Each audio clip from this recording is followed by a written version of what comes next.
Rail line দেখেছেন আপনারা? Dalkhola station আছে, দেখবেন অনেক রেল লাইন অচল, মানে যেগুলোতে ট্রেন চলে না, দেখেছেন না? আহারে, দেখেন নাই কেউ?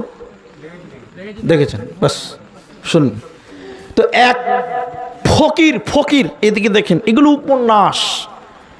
ডালখোলা স্টেশনে ভিক্ষা করছে, দেবাব দেবাব দেবাব, গরিব মানুষ সারাদিন ভিক্ষা করে রেল লাইনে শুয়ে আছে। রেল লাইন বলতে যেটাতে ট্রেন চলে না, অচল। এবার রেল লাইনে মাথা দিয়ে ফকির আল্লাহকে গালি দিচ্ছে। নাউজুবিল্লাহ বলুন। এতটি লোক যদি নাউজুবিল্লাহ বলেন কত সুন্দর লাগবে না? জি, আল্লাহকে গালি দিচ্ছে বলে ফকিরটা কি বলছে জানেন? আল্লাহ, আমি কি অন্যায় করেছিলাম, তুমি আমাকে একটা তিরপালের ঘর দাওনি আল্লাহ? ওই ডালখোলা 3 তলা বিল্ডিং এ যারা শুয়ে আছে আল্লাহ, ওরা তোমার কি ভালো কাজ করেছিল? তুমি ওদেরকে 3 তলা বিল্ডিং এ রেখেছো, আমাকে ছিঁড়া খেতাও দাওনি তুমি, রেল লাইনে শুয়ে আছে। এই বলে বেচারা কাঁদছে, কাঁদতে ঘুমিয়ে গেছে রেল লাইনে, বুঝলেন কি না? রাত 1:30 বাজে, তখন এমন ভূমিকম্প শুরু হয়ে গেছে, মাটি থরথর করে কাঁপছে। ফকির তখন রেল লাইনে হার করে উঠে গেছে। ট্রেন চলে নাকি রে বাবা? অচল লাইনে আবার ট্রেন চলে নাকি রে বাবা? তাড়াতাড়ি ঘুম থেকে উঠে দেখছে কোনো ট্রেন ফ্যান নয়, ভূমিকম্প। আর ভূমিকম্প হচ্ছে তো এমন ভূমিকম্প হচ্ছে, 3 তলা 4 তলা বিল্ডিং গুলো খালি ভুজ করে মাটির তলে ঢুকছে। ভূমিকম্পতে ঢুকে না? ঢুকে। যখন বিল্ডিং গুলো মাটির তলে ঢুকছে, ফকির সঙ্গে সঙ্গে রেল লাইনে আল্লাহকে সাজদা দিয়ে বলছে সুবহানাল্লাহ। রেল লাইনে ফকির আল্লাহকে সাজদা দিয়ে বলতে লাগলো, আল্লাহ তুমি আমাকে রেল লাইনে রেখেছো, তোমার হাজার শুকরিয়া। আজকে যদি আমি 3 তলা বিল্ডিং এ থাকতাম, বিনা জানাজা বিনা গোসলে দাফন হয়ে যেত, আমার লাশও কেউ পেত না। অতএব মুসলমান, 5 তলায় থাকো চাই 5 তলায় থাকো, যেখানেই থাকো না কেন, শয়নে স্বপনে জাগরণে সর্ব অবস্থায় প্রশংসা করবে একজনের, তিনার নাম আল্লাহ। তাই সকলে একবার মুহাব্বতের সঙ্গে বলুন আলহামদুলিল্লাহ। প্রশংসা করব কার? আল্লাহর। গরিব তুমি বেশি বেশি প্রশংসা করো, আল্লাহ আপনাকে বড় লোক বানিয়ে দিবে। আর হিংসা করলে বড় লোক হওয়া যাবে? কোনোদিন হওয়া যাবে না। তাহলে 10টা হয়ে গেল। বন্ধুরে আমার, আরেকবার আলহামদুলিল্লাহ বলুন তো ভাই। দেখছেন আল্লাহ বৃষ্টি থামিয়ে রেখে দিয়েছেন। ভরসা করতে হবে কার উপরে? আল্লাহর উপরে। আল্লাহ আরেকটু টাইম আমরা ধৈর্য ধরেছি, তোমার ভরসা করে আরেকটু টাইম থাকলে আমাদের বক্তব্যটি ইনশাআল্লাহ সমাপনের দিকে নিয়ে যেতে পারবো। 11 নম্বরটা শুনেলেন আমার মায়েরা, আমার ভাইয়েরা, যারা বাড়িতে খাবার খান, এদিকে দেখেন খাবার বরকত। অনেক লোক খেতে বসছে, যেরকম আজকে খেলাম ওই আমাদের মেম্বার প্রধান ভাইয়ের বাড়িতে, তো ডাইনিং টেবিল আছে বাস আলহামদুলিল্লাহ, কিন্তু ওর উপরে কোনো কাপড় নেই, মানে দস্তারখানা নাই। আমার প্রধান ভাই শুনবে ইনশাল্লাহ, ওর বাড়িতে দস্তারখানা হবে, এটা আমার বিশ্বাস আছে। তো যেটা আমি বলছি শুনেলেন, বাড়িতে ভাত খাবেন তখন দস্তারখানা বিছাবেন। দস্তারখানা বুঝতে পারছেন তো? সোপ পারবেন বা কাপড় পারবেন, আর কিছু পারবেন। কেন শুনেন, খেতে খেতে ভাত পড়ে গেলে ভাত তুলে খাবেন। ভাত তুলে খেলে কি ছোট লোকই ব্যবহার হলো না রসুলের সুন্নাত হলো? রসুলের সুন্নাত হলো। শুনেলেন নবীজি বললেন, হযরত আনাস রাদিয়াল্লাহু তাআলা আনহুর বরকতের কথা বলছেন, খাবারের বরকত। নবীজি বলছে, তোমরা যখন ভাত খাও, ভাতের পাতিল থেকে, ভাতের থালা থেকে যখন কোনো ভাত পড়ে যায়, কোনো খাবার পড়ে যায়, ওইটা খাবার তুমি তুলে তুমি খাও। কেন? ভাতের কোন দানাতে বরকত আছে পৃথিবীর কেউ জানে না। এজন্য যে খাবারটা পড়ে গেছে হয়তোবা সেটাতে বরকত আছে, ওতে বরকত ফেলে দিলে তোমার পরিবারের বরকত কমে যাবে। এজন্য ভাত পড়ে গেলে তুলে খাবে, তো কিছু পাড়া থাকলে তোলা যাবে, নোংরা জায়গা থেকে তোলা যাবে না। বলুন, এজন্য মুসলমানদের খাবার থাকবে চাকচিকন, পরিপাটি, মাদুলি থাকবে, দস্তরখানা থাকবে, সব থাকবে, আর কিছু থাকবে। তো শুনে নাও, এরপরে নবীজি বলছে, যখন খাবার হয়ে যাবে, চেটে চেটে রাসূলুল্লাহ খাবার খেতেন, থালা চাটতেন। শুধু তাই নয়, নবীজি 3খানা আঙুল চেটে চেটে খাবার খেত। আমি মুলবি আপনার বাড়িতে দাওয়াত খেতে এসেছি, খেতে বসে দিয়ে একটু থালি এরকম করে চাটি, তো আপনার মেয়েটা বলবে কোনোদিন মনে হয় খাইনি মূল বেটা, হ্যাঁ চেটে চেটে খেয়েছে, যে বলে কি বলে না। আর যদি এরকম করে 2 চাটন মা আঙুলে মেরে দেয়, বলে খাইনালার বংশ কোনদিন চোখে দেখেনি নাকি বা, হ্যাঁ আঙুল চেটে চেটে ভাত খেয়েছে। জি না, রসুল বলছে তোমার ওই থালাতে বরকত আছে, বরকত খেতে হবে, বরকত নিতে হবে, তুলে নিতে হবে। শুধু তাই নয়, 12 নম্বরটা শুনে নাও, আল্লাহ তাবারাক ওয়া তাআলার নবী কি বললেন শোনো, ও পৃথিবীর লোক, আল্লাহর রাস্তায় জিহাদ করো, আল্লাহর রাস্তায় লড়াই করো। আল্লাহর রাস্তায় জিহাদ করলে আল্লাহ তোমার কামাই, আল্লাহ তোমার রুজিতে, আল্লাহ তোমার রিজিকে বরকত দান করবে, হালাল রুজির ব্যবস্থা করে দিবে। কেমন ব্যবস্থা হালাল রুজির হবে? আল্লাহ তাবারাক ওয়া তাআলা বলছেন কোরআনে, শুনে নাও, উলাইকা হুমুল মুমিনুনা হাক্কা লাহুম দারাজাতুন ইনদা রাব্বিহিম ওয়া মাগফিরাতুন ওয়া রিজকুন কারীম। শুনেন, আল্লাহ মুমিনের খাবারটার নাম দিয়েছে রিজকুন কারীম। এখন 3টি প্রশ্ন দাঁড়াবে, আপনারা শুনেন, একটু একটু করে বুঝার চেষ্টা করবেন। তাইলে আপনার যে জমিটাতে গম ধান লাগিয়েছেন, ওই আপনার ধানের জমিটার পার্শ্বের জমিটার নাম হলো বিমল দাসের জমি। বিমল দাস মুসলমান না হিন্দু ভাই? হিন্দু। এবার আপনার জমিতে যে ধান হচ্ছে, একটা হিন্দু বিমল দাসের জমিতে একই ধান হচ্ছে কি হচ্ছে না? আপনি নামাজ পড়েন, বিমল দাস নামাজ পড়ে না। আপনি আল্লাহ মানেন, বিমল দাস আল্লাহ মানে না। এরপরেও দেখেন দুজনার রুজিতে কিন্তু বারাবার। তাহলে আলাদা হলো? বলুন আলাদা হলো? হলো না। হ্যাঁ জি, 12টা তো ভিজেও গেছে। শুনেন, একটু ধৈর্য ধরেন, আল্লাহ ভরসা, আল্লাহ আমাদের উপর রহম করুন, বলি আল্লাহুম্মা আমিন। বলুন আল্লাহুম্মা আমিন। শুনেন, রাস্তার দিকে বসবেন না, যদি বৃষ্টি ফিষ্টি লাগে এদিকে চলে আসেন।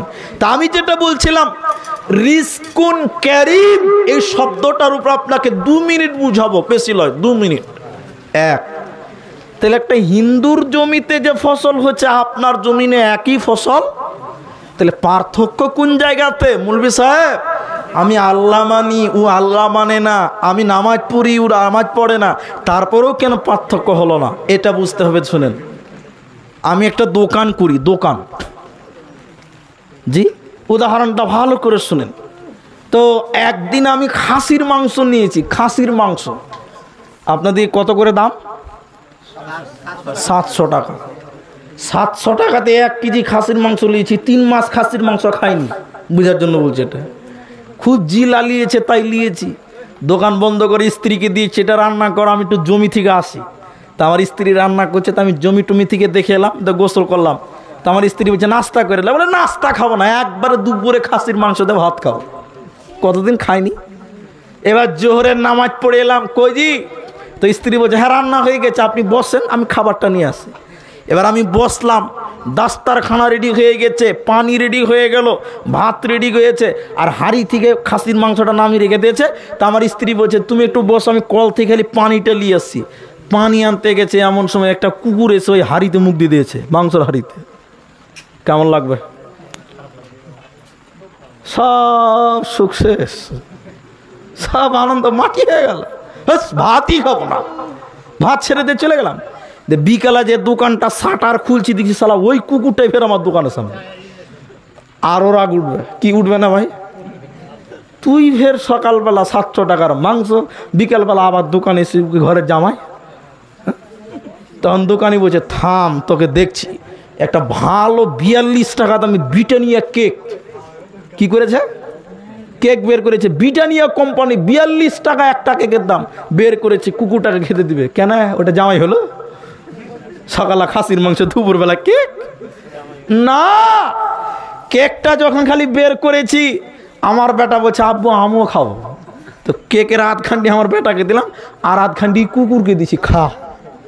আচ্ছা, কুকুরকে এত ভালোবাসছি কেন গো? সকালবেলা খাসি ফের এত দামি কেক, আসলে না, আমার ছেলেকেও কেক দিয়েছি মানে হলো বাবা তুমি খাও, বড় হও, মানুষ হও, মানুষের মতন দুয়া দুয়া দুয়া, ঠিক কিনা বলুন?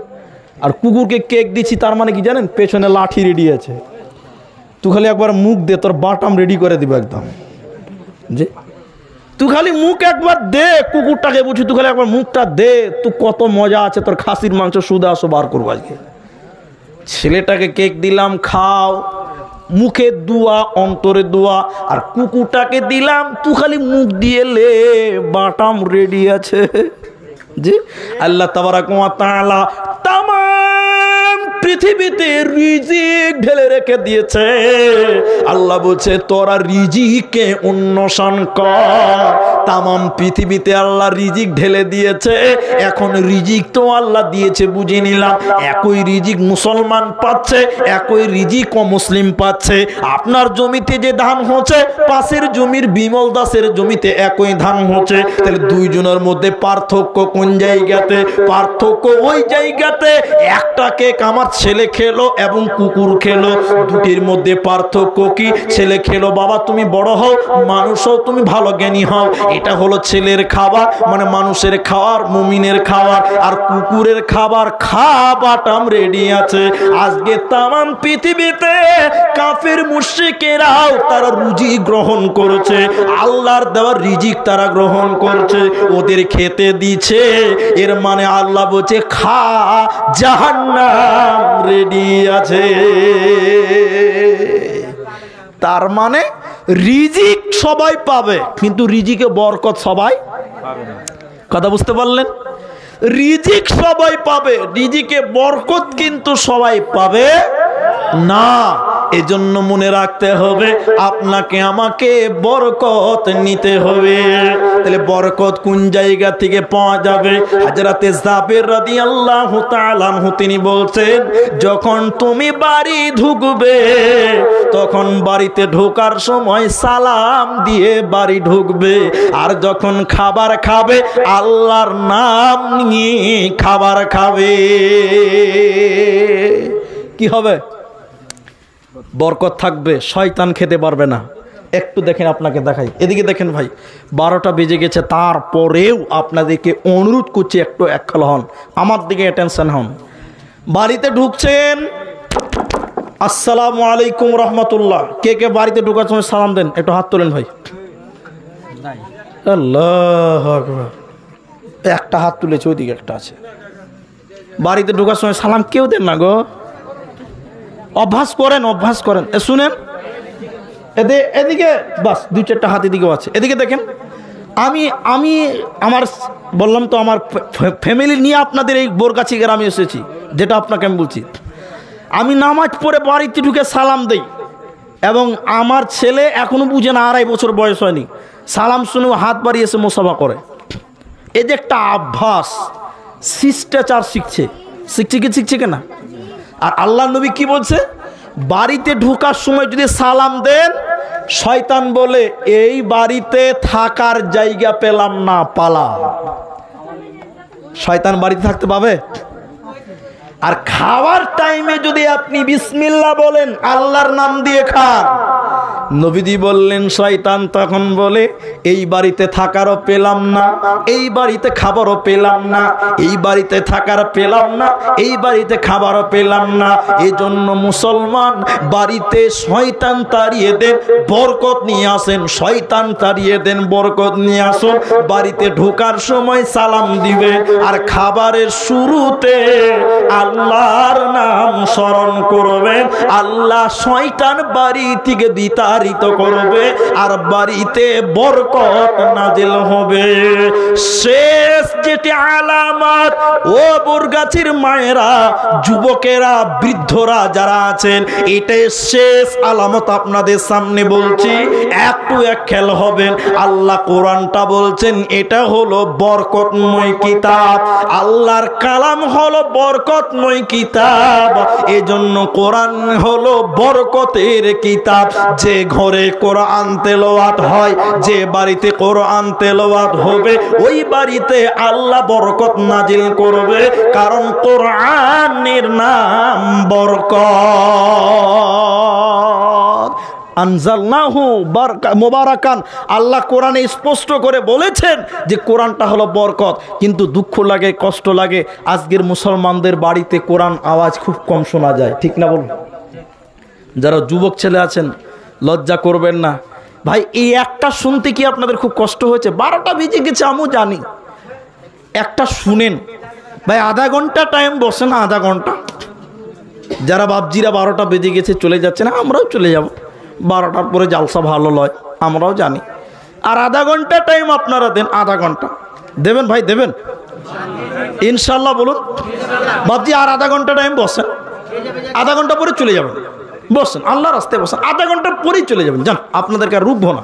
যারা চলে যাবেন, আমার বাপজিরা বয়স হয়ে গেছে, আধা ঘন্টা টাইম বসেন। তাহলে কোরআন হলো বরকত। কোরআন তেলাওয়াত করলে বাড়িতে কি নাজিল হবে বলুন?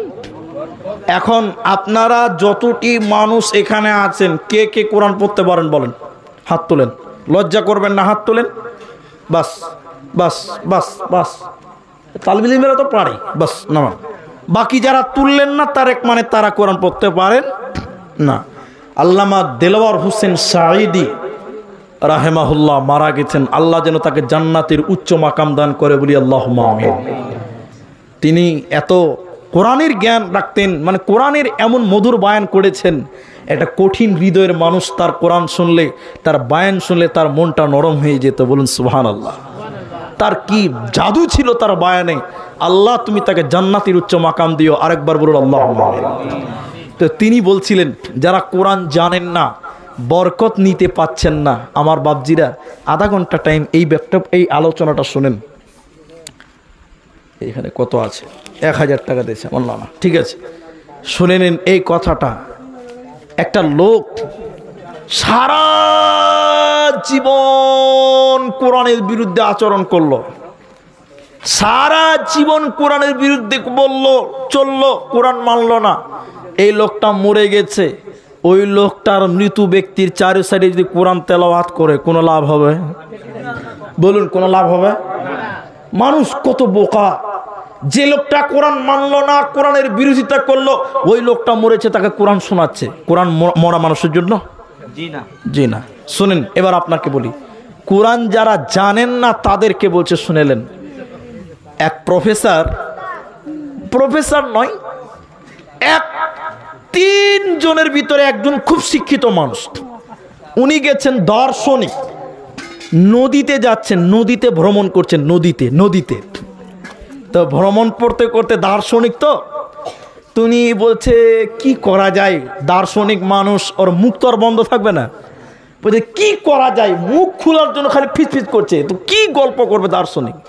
তার মাঝিকে বলছে, মাঝি নৌকাতে আছে তো, ভূগোল নাম শুনেছ? আচ্ছা বলুন, মাঝি ভূগোল বুঝবে? বলুন বলুন। বলছে ওটা কি খায় না পড়ে গো? তখন দার্শনিক আপনারা যেরকম হাসলেন, হি করে হাসলো, যে যা তোর জীবনটা একদম চারা নাই, মিছে। খানিকক্ষণ পর দার্শনিক আবার বলছে, মাঝি, বলে কি? বলে বিজ্ঞান বুঝো, গোগল বুঝো? গোগল এটা আবার কেমন জিনিস, কোন দেশে বাড়ি? তখন দার্শনিক খালি হ করে হাসছে, যে মাঝি রে, তোর জীবনটা আটা নাই, মিছে। 16 আনার মধ্যে কত গেল? আর থাকলো কটি? 8 আনা আছে। ফের খানিকক্ষণ পর বলছে, মাঝি রে, ইতিহাস চিনো? ইতিহাস? কইছে এতক্ষণে একটা ঠিক কথা বলেছ, আমরা খুব গরিব মানুষ, কোনোদিন হাঁস টাস খাইনি, তো শ্বশুর বাড়ি যেবার রাজা হাঁস খেয়েছিলাম, তো ইতিহাস কোনোদিন খাইনি, এটা আবার কেমন? তখন মাঝি হাসতে হাসতে হাসতে হাসতে বলছে, এই দার্শনিক হাসতে হাসতে বলছে যে মাঝি, তোর জীবনটা 12 আনাই মিছে। আর কটি থাকলো? 4 আনা। আর কটি থাকলো?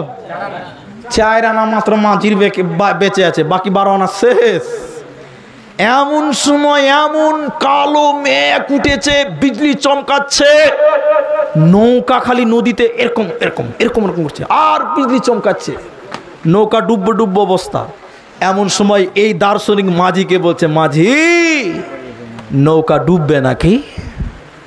তখন মাঝি বলছে, ইতিহাস জানো, ভূগোল জানো, সায়েন্স জানো, গুগল জানো, সাঁতার জানো বাবু। দার্শনিকের করে মাথায় নিয়েছে। বলছে মাঝি বলছে, রে বাবা, ইতিহাস জানি না, ভূগোল জানি না, গুগল জানি না, তাতে তো আমার 12 আনা গেছে, এখনো 4 আনা আছে। আর তুমি তো সাঁতার জানো না, এক সাবজেক্টে 16 আনাই তোমার মিছে। তোমার তো এক সাবজেক্টে 16 আনাই মিছে। বন্ধুরে আমার, ইতিহাস ভূগোল যা বললাম, এবার গল্পটার মূল কারণ হলো, যারা পৃথিবীতে বিজ্ঞান জানেন, ইতিহাস জানেন, ভূগোল জানেন, সায়েন্স জানেন, আর্টস জানেন, কমার্স জানেন, আর কিছু জানেন, কিয়ামতের দিন আল্লাহর ফেরেশতারা বলবে, কোরআন জানো বাবু। আমি তো ইতিহাস জানি না, সায়েন্স জানি না, ভূগোল জানি না, বিজ্ঞান জানি না, বুঝলাম তো আমার 4 আনা আছে, 12 আনা গেলেও তাও তো 4 আনা আছে।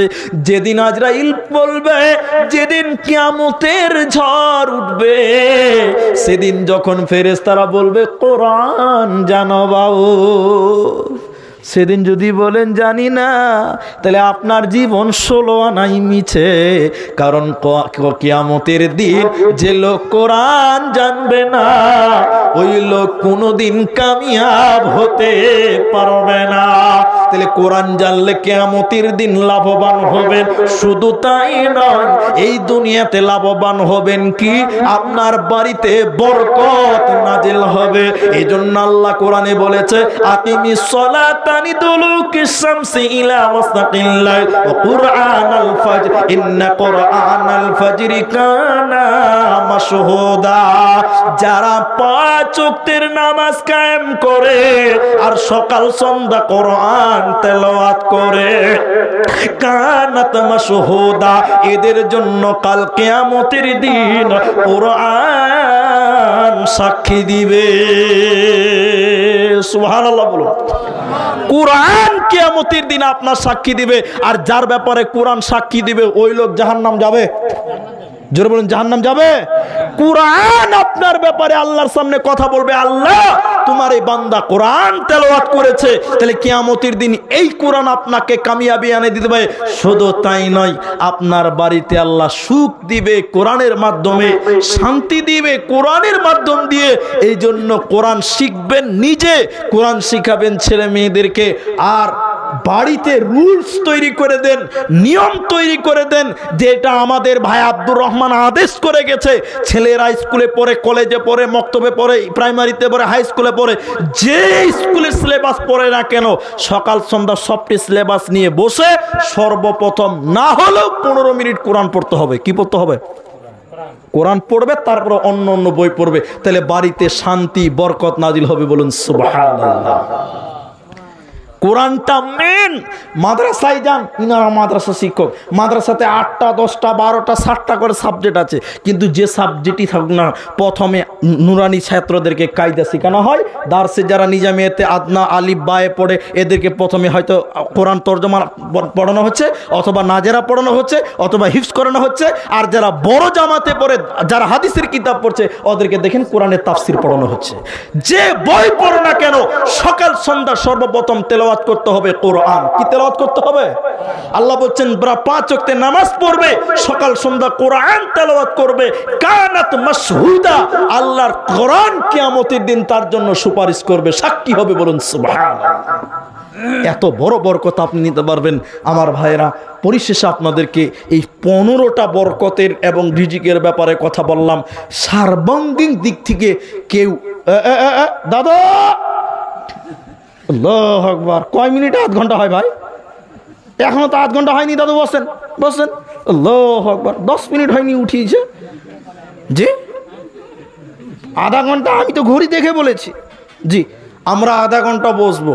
আরেকবার বলুন ইনশাআল্লাহ। আলহামদুলিল্লাহ, আল্লাহ ভরসা। আপনাদের আব্দুল্লাহ আমাদের ছোট, বক্তব্যতেও ছোট, মানে জালসা জগতেও ছোট, পরে এসছে এবং বয়সেও হতে ছোট। আর উনি আপনাদের গ্রামের ছেলে। আলহামদুলিল্লাহ, আপনারা 2 ভাই। ওনার আব্বাও বড় আলেম ছিলেন। ওনার আব্বার নাম আমি বিভিন্ন জায়গায়, বিহার ঝাড়খণ্ডে যেও শুনেছি, এবং অনেক বড় বড় মাদ্রাসা ওনার আব্বার নাম আলোচনা হয়, খলিল সালফি। যাই হোক, আমি আপনাদের যে কথা বলছি, আপনাদের গ্রামের 2টি সন্তান, আপনাদের গ্রামের মনে করতে পারেন গৌরব। যাক, এটা আল্লাহর দান। আল্লাহ কোথা থেকে কাকে কিভাবে দিবে সেটা আল্লাহর ফয়সালা। তো আব্দুল্লাহ আপনাদের কাছে কিছু সহযোগিতা চেয়েছিল, আলহামদুলিল্লাহ বেশ আপনারা যে যেমন পেরেছেন সহযোগিতা করেছেন। এখন যেটি মানুষ আছেন, ভাই আমি দান করতে বলিনি, বসতে বলেছি। আমি আধা ঘন্টা ঠিক 37 যখন বাজবে তখন আমি আপনাদেরকে উঠতে বলবো, তার আগে উঠতে পাবেন না। ও ভাই, ও ভাই, আল্লাহু আকবার। বন্দে ভারত চালু করে দিয়েছে ভাই, স্টপেজ ও ডাকছে নাকি? আচ্ছা, উঠিয়েন না, আল্লাহ রাস্তায় উঠিয়েন না। আয়াতটা শেষ করিনি, শেষ করে দিয়েছি। আল্লাহ বলছেন আমহাকুল্লাহুর রিবা ওয়া ইউরবিস সাদাকা। আয়াতটা শুরু করছি এবার। আল্লাহ বলছেন তোমরা সুদকে পরিহার করো, কারণ সুদ মানুষের ধ্বংস করে দেয়। সুদ আপনি খান, আপনি ধ্বংস হবেন। আপনি না হলে আপনার ছেলে হবে, আপনার ছেলে না হলে আপনার পোতা হবে, আপনার পোতা না হলে তার পোতা হবে। সুদ একদিন আপনার বংশকে নির্বংশ করবেই করবে। আল্লাহ বলেছেন করবে, অতএব করবেই করবে। ঠিক কিনা বলুন? আর সুদ যদি বর্জন করতে পারেন তাহলে আপনি মুমিন। আল্লাহ কি বলছেন? ইয়া আইয়ুহাল্লাযীনা আমানু তাকুল্লাহ, হে ঈমানদার আল্লাহকে ভয় করো। ওয়াযারু মা বাকিয়া মিনার রিবা, সুদের যা পাওনা দেওনা আছে রিবা, তা তোমরা বর্জন করো, ছেড়ে দাও। ইন কুনতুম মুমিনিন, যদি তোমরা মুমিন হতে চাও। তাহলে যারা সুদ খাবে ওরা বড় মুমিন নাকি? ওরা কোনোদিন মুমিন হতে পারবে না। এই পর্যন্ত আয়াতের অর্ধেক। ওয়ায়ুরবি সাদাকা, এবং সাদগা করলে, দান করলে আল্লাহ তাতে বরকত দেয়। কি দেয় বললাম? তাহলে দান করলে বেড়ে যাবে। কিভাবে বাড়বে ওটা আল্লাহ ভালো জানেন। তার বাস্তব প্রমাণ দেখিয়েছি খন্দকের যুদ্ধে হযরতে জাবেরের বাড়ির বরকত। মনে আছে না? ভুলে গেলেন? আছে। তাহলে আল্লাহ বরকত দিবে। 2, দান করলে বরকত হবে, দান করলে বিপদ দূর হবে। কি দূর হবে বললাম? বিপদ। আপনি ড্রাইভারি করেন, হয়তো বা আল্লাহ লিখেছে যে কালকে আপনার রায়গঞ্জ অ্যাক্সিডেন্ট হবে। আজকে সাদগা দান করলেন, আল্লাহ আগামীকালকের বিপদটা আল্লাহ দূর করে দিবে। বলুন সুবহানাল্লাহ। আপনারা ধানের চাষ করেন, গমের চাষ করেন, আল্লাহ তো লিখেছে যে আগামী বছর এসব এলাকায় বন্যা হবে। এবছর যদি এই এলাকার লোক দান সাদগা করে, ওই বিপদ আগামী 1 বছর আগে আল্লাহ দূর করে দিবে। বলুন সুবহানাল্লাহ। 3 নম্বর দানের গুরুত্বটা আপনাকে বলি। মা মরে গেছে, নামাজ পড়ছি, রোজা করছি, মায়ের কোনো লাভ হবে না। হবে? মায়ের জন্য দোয়া করলে লাভ হবে, কিন্তু আমি নামাজ পড়লে আমার মায়ের লাভ হবে? হবে না। রোজা করলে লাভ হবে? হবে না। দোয়া করলে দোয়া কবুল হতেও পারে, তবে নেক্সট সন্তানে দোয়া কবুল আও ওয়ালাদুন সালিহুন ইয়াদউলাহু, আল্লাহ রাসূল বলেছেন।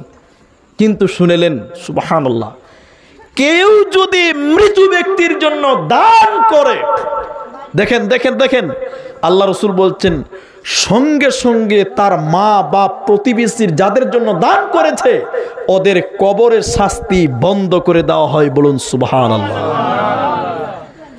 আগুনে পানি ঢেলে দিলে যেমন আগুন নিভে যায়, মৃত ব্যক্তির জন্য দান করলে কবরের শাস্তির সঙ্গে সঙ্গে নিভে যায়, বন্ধ হয়ে যায়। বলুন সুবহানাল্লাহ। একাধিক ফজিলতের কথা আপনাকে বলতে পারি, আর বলছি না। একটু নেন, আমল করার চেষ্টা করেন। এখানে যেটি মানুষ আছেন, 1000 টাকা দিয়েছেন, 2000 টাকা দিয়েছেন, হয়তোবা যারাই দিয়েছেন না কেন, আমি আধা ঘন্টা টাইম আপনাদেরকে ধরেছি, কে ভিউ উঠতে পাবেন না। ঠিক টাইম আমি আপনাকে দোয়াও দিব, বাড়িও যাবেন, বাড়িও যাব। শুধু আমি একজন, আজকে বোরগাছি মসজিদের সার্বিক কিছু উন্নয়ন হবে, এই নিয়তে কিছু কালেকশন হচ্ছে। আপনাদের এই বোরগাছি গ্রাম, আশেপাশের গ্রাম, এপাড়া ওপাড়া যেখানকারই যে আছেন না কেন, ধনী গরিব নির্বিশেষে আল্লাহ আপনার কামাই রুজিতে বরকত দিবে, দিয়েছে। আরো দিক, দোয়া করি। একটা মানুষের কাছে একটা দান নিব, সেটা 20,000 10,000 টাকা নয়। একটা মানুষ শুধু বলবেন মৌলভী সাহেব আজকের এই ছোট নয়, এটাও বড় জালসা, কোরআন হাদিসের আলোচনা সভা, কোনোটাই ছোট নয়, সবই বড়। আজকের এই জালসাতে আমি 5,000 টাকা একজন মানুষের কাছে আবেদন করছি, যিনি দিবেন তিনি শুধু হাতটা দেখান যে ভাই আব্দুর রহমান আমি 5,000 টাকা আমাদের মসজিদে দান করলাম, বা এই পাড়ার মসজিদে দান করলাম, বা এই গ্রামের মসজিদে দান করলাম।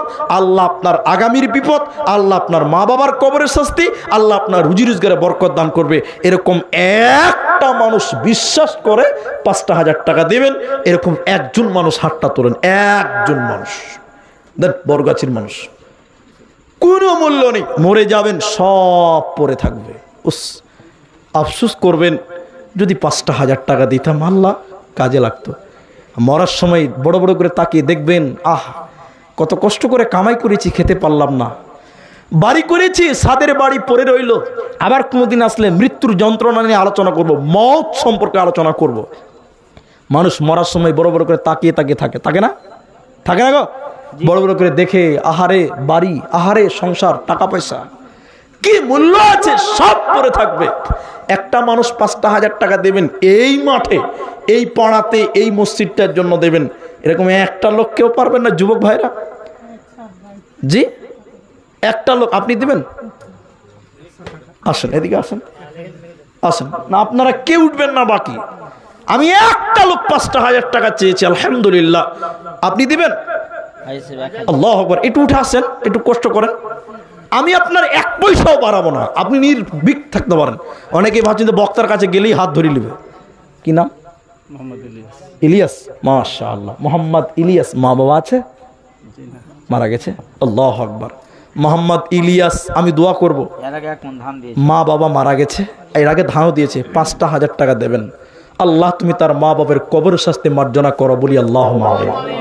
আমিন বলুন ভাই। আল্লাহ তুমি তার মা বাবার কবরে তুমি জান্নাতের বিছানা বিছিয়ে রাখো, বলি আল্লাহুম্মা আমিন। আল্লাহুম্মা গফির লাহু ওয়ারহামহু, আল্লাহুম্মা গফির লাহু ওয়ারহামহু ওয়াসাব্বিতহু, আল্লাহুম্মা গফির লিল হাইয়িনা ওয়া মাইয়িতিনা, বলি আল্লাহুম্মা আমিন। একজন পেলাম। আব্দুল সাত্তার কোনটা? ইনি না? 1,000 টাকা। 1,000 টাকা। আচ্ছা, আর একটা 5,000 টাকা কে বলছিলেন ওখানে? আপনি না? আর একটা 5,000 টাকা লাইট মেরেছিল কেউটা? বলুন। একটা হয়ে গেছে, আলহামদুলিল্লাহ, আমি যেটা চেয়েছি। আর আব্দুল সাত্তার 1,000 টাকা দিয়েছে, ওগুলো পরে বলছি, একটু বলবো। আমি 5,000 টাকা চেয়েছিলাম, একটা পেয়ে গেছি। তবে হ্যাঁ, আধা ঘন্টা টাইম আমি আপনাদের একসঙ্গে উঠবো, দোয়া পড়ে উঠবো। আরেকবার বলুন ইনশাআল্লাহ। আচ্ছা বলুন, আর কেউ পারবেন গো যে 5,000 টাকা পারা যাবে? আমি 5,000 টাকা সর্বোচ্চ চেয়েছি। মা দুধ পান করে গেছে, দুধ পান করেছেন মায়ের। মা কত কষ্ট করেছে, মায়ের পেটে 10 মাস থেকেছেন, মায়ের পেটে লাথি মেরেছেন, কত রক্ত ভেঙেছে আপনার জন্য, কত কষ্ট করেছে আপনার মা। সেই মা কবরে চলে গেছে। আল মাইয়িতু কাল গারিব। মানুষ মরে গেলে তাকিয়ে থাকে প্রতীকের মতন, আপনার মা বাপ তাকিয়ে আছে। 5,000 টাকা দ্বিতীয় নম্বর আরেকটা লোক কেউ পারবেন?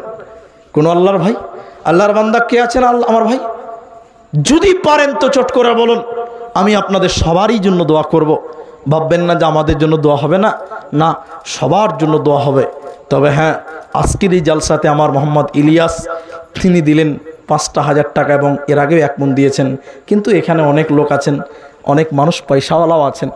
চেষ্টা করলেই পারা যাবে, চেষ্টা করলেই পারা যাবে। এখন দিতে পারবেন না, পরে দিবেন। যদি বলেন আরেকটা লোক, তাহলে 2 জন হয়ে যাবে। আল্লাহ খুশি হতেন, আমরাও খুশি হতাম। যদি পারেন তো আসবেন। আর যদি বলেন খুব কষ্ট, খুব ভারী হবে, আল্লাহ রহম করুক, আল্লাহ আপনাদের বরকত দান করুক। সর্ব অবস্থায় দোয়া দিয়ে যাব। না পারলে 1,000 টাকা করে 5টা লোক দেন, 1,000 টাকা করে 5টা লোক দেন। বলুন 1,000 টাকার কি মূল্য আছে? এখন দিতে হবে না, পরে দিবেন। 5টা লোক বলুন, একাই 5,000 আর 5 জন মিলে 5,000, তাও 2টো হবে, একটা জোড়া হয়ে যাবে। চট করে বলুন। একটা হয়েছে আব্দুল সাত্তার। বলুন কে আছেন? 1,000 টাকা। দ্বিতীয় নম্বর আল্লাহর বান্দা। কি করবেন? এত টাকা দিয়ে কি হবে? এত পয়সা দিয়ে কি হবে? যেদিন মরে যাবেন একটা কানা কুড়িও নিয়ে যেতে পারবেন না, কারণ কাফনের কাপড়ে কোনো পকেট বানানো থাকে না। হ্যাঁ আফসোস, মানুষ এত টাকা, এত পয়সা, কি হবে? কাফনের কাপড়ে কোনো পকেট নেই, কিচ্ছু নিয়ে যেতে পারবেন না, ল্যাংটা হয়ে চলে যেতে হবে। এসেছো একা, যাইবা একা, সঙ্গে কেউ যাইবে না। পারবেন না গো? 1000 টাকা 2 নম্বর কে আছেন? আল্লাহর বান্দা। এর ভিতরে যুবক ছেলে যারা আছো, তোমাদেরকে বলি যে জীবনে অনেক টাকা নয়ছয় করেছো, বন্ধু বান্ধব নিয়ে খেয়েছো, আজকে মনে করো যে 1000 টাকা আমি আল্লাহকে দিয়ে দিলাম, আল্লাহ যে তুমি আমার কামায় বরকত দেও, এই নিয়তে 1000 টাকা যুবক বন্ধু যারা আছেন, যুবক 1000 টাকা যুবকদের ভিতরে কেউ একটা পারবেন? বরগাছি, এই আন্ধারিয়া বরগাছি এলাকার